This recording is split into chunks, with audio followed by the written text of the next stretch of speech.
pembelajaran pada pagi hari ini dengan membaca basmalah bersama-sama. Bismillahirrahmanirrahim. Bagaimana kabarnya hari ini? Semoga selalu dalam keadaan sehat walafiat ya. Tetap semangat meskipun pembelajaran via daring ya anak-anak. Apakah hari ini masuk semuanya? Ya, silahkan kepada anak-anakku mengisi kehadiran di Google Classroom ya anak-anak. Baiklah, sebelum pembelajaran Ibu mulai, kepada Ananda Baiti Janati kelas 9C untuk membacakan surat Toha ayat 36 hingga 40 ya. Silahkan nanti video rekamannya dikirim ke teman-teman dan teman-teman nanti menjelaskan intisari dari surat tersebut. Nah, ditulis di buku tulis masing-masing ya, jangan lupa. Sudah pada siap ya untuk mengikuti pembelajaran pada pagi hari ini? Masih ingat pembelajaran pada pekan lalu apa? Ya, pekan lalu kita membahas tentang alur-alur masuknya Islam di bumi Nusantara beserta cara-cara masuknya Islam di bumi Nusantara.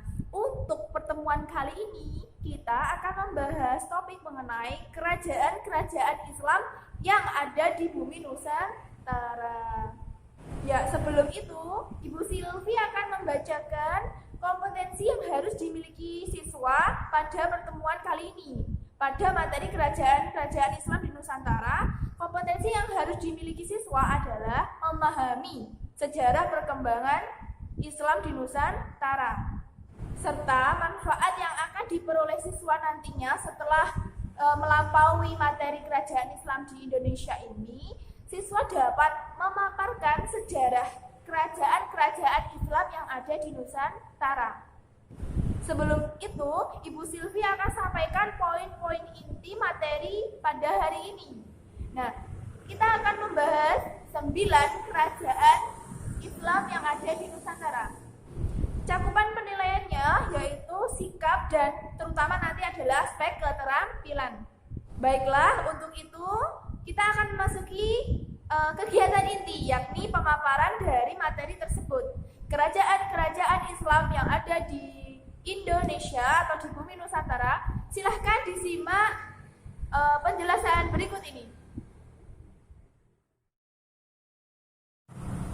Pendidikan agama Islam, materi kehadiran Islam mendamaikan bumi Nusantara, kelas 9. Terkait poin-poin kerajaan-kerajaan Islam yang ada di bumi Nusantara. Kerajaan-kerajaan Islam yang ada di bumi Nusantara ada 9. Pada materi ini, yang pertama adalah Kerajaan Samudra Pasai, yang kedua Kerajaan Aceh, yang ketiga Kerajaan Demak, lalu Kerajaan Pajang, Kerajaan Mataram Islam, Kerajaan Banjar, Kerajaan Goa dan Talo, lalu ada Kerajaan Ternate, dan yang terakhir adalah Kerajaan Tidore. Baiklah, yang pertama adalah Kerajaan Samudra Pasai. Samudra Pasai ini terletak di pesisir timur Laut Aceh, di Lok Sumawe atau Aceh Utara sekarang. Masuknya ini di awal atau pertengahan 13 Masehi. Nah, lokasi yang sangat strategis ini membuat para pedagang khususnya ini memudahkan untuk masuk ke Indonesia. Bukti dari kerajaan ini adalah nisan, batu nisan dari Raja pertama Kerajaan Samudra Pasai ini adalah Sultan Malik As-Saleh. Nah, pada tahun 1521 Masehi, Kerajaan Samudra Pasai ini ditaklukkan oleh Portugis, lalu runtuh pada tahun 1524 Masehi. Nah, yang kedua adalah Kerajaan Aceh. Kerajaan Aceh ini berada di Aceh Besar. Nah, ini mulai menanjak pada abad ke-17 Masehi. Sultan pertama sekaligus pendiri dari Kerajaan Aceh adalah Sultan Ali Muhayyad Shah. Pada pemerintahan Iskandar Muda, Kerajaan Aceh ini mencapai puncak kejayaannya. Nah, pada tahun 1636, Sultan Iskandar Muda ini wafat dan diganti Sultan Iskandar Tsani. Nah, ini tidak lama, selanjutnya digantikan oleh permasyurinya. Setelah itu Kerajaan Aceh mengalami kemunduran. Baiklah, yang ketiga adalah Kerajaan Demak. Nah, Kerajaan Demak ini berada di Demak, Jawa Tengah. Kerajaan Demak merupakan kerajaan pertama dan terbesar yang ada di pesisir utara Jawa, yang pendirinya adalah Raden Patah. Nah, untuk kekuasaan dari kerajaan Demak ini adalah di sepanjang pesisir utara Jawa, selanjutnya ada di Palembang, Banjar, sampai dengan Maluku. Pada tahun 1518, ini Raden Patah digantikan oleh putranya yang bernama Pati Unus. Nah, untuk berakhirnya kerajaan Demak ini pada tahun 1568 Masehi, ini Joko Tingkir memindahkan pusat pemerintahannya dari Demak ke Pajang. Yang keempat adalah Kerajaan Pajang. Kerajaan Pajang ini adalah penerus dari Kerajaan Demak. Kerajaan Pajang ini kerajaan pertama yang berada di pedalaman Pulau Jawa. Raja pertamanya Joko Tingkir, yakni berasal dari Pengging. Dan berakhirnya kerajaan Pajang ini adalah pada pemerintahan Pangeran Benowo ini tidak sanggup memerintah lagi, akhirnya diserahkan kepada Sutawijaya dan Sutawijaya memindahkannya ke Mataram. Baiklah, yang kelima adalah kerajaan Mataram Islam, ini berdiri pada tahun 1586 Masehi. Raja pertamanya adalah Sutawijaya. Kerajaan Mataram Islam mencapai puncak kejayaannya pada masa Raden Mas Rangsang. Nah, untuk runtuhnya kerajaan Mataram Islam ini pada tahun 1645, ini Sultan Agung meninggal dan digantikan oleh putranya yaitu Amangkurat I. Nah, pada masa Amangkurat I ini penuh dengan keruntuhan ataupun peperangan dan lain sebagainya. Akhirnya Amangkurat I itu minta bantuan kepada VOC dan akhirnya meninggal di Tegal Arum. Yang keenam adalah Kerajaan Banjar. Kerajaan Banjar ini berada di Kalimantan Selatan, tepatnya di Banjarmasin. Kerajaan Banjar ini runtuh pada tahun 1905. Ini dipimpin oleh Sultan Muhammad Seman. Ini gugur pada peperangan melawan Belanda. Yang ketujuh adalah Kerajaan Goa dan Talo. Nah, Kerajaan Goa dan Talo ini berada di Makassar. Ini berkembang pada masa pemerintahan Sultan Hasanuddin, yakni pada tahun 1653 hingga 1669. Nah, kerajaan Goa dan Talo ini mengalami kemunduran saat mengadakan penandatanganan perjanjian Bongaya dengan Belanda pada tahun 1667. Dan yang kedelapan adalah Kerajaan Ternate. Kerajaan Ternate ini nama lainnya adalah Kerajaan Gapi. Nah, pendiri dari kerajaan Ternate ini adalah Baab Masyur Malomo pada abad ke-13.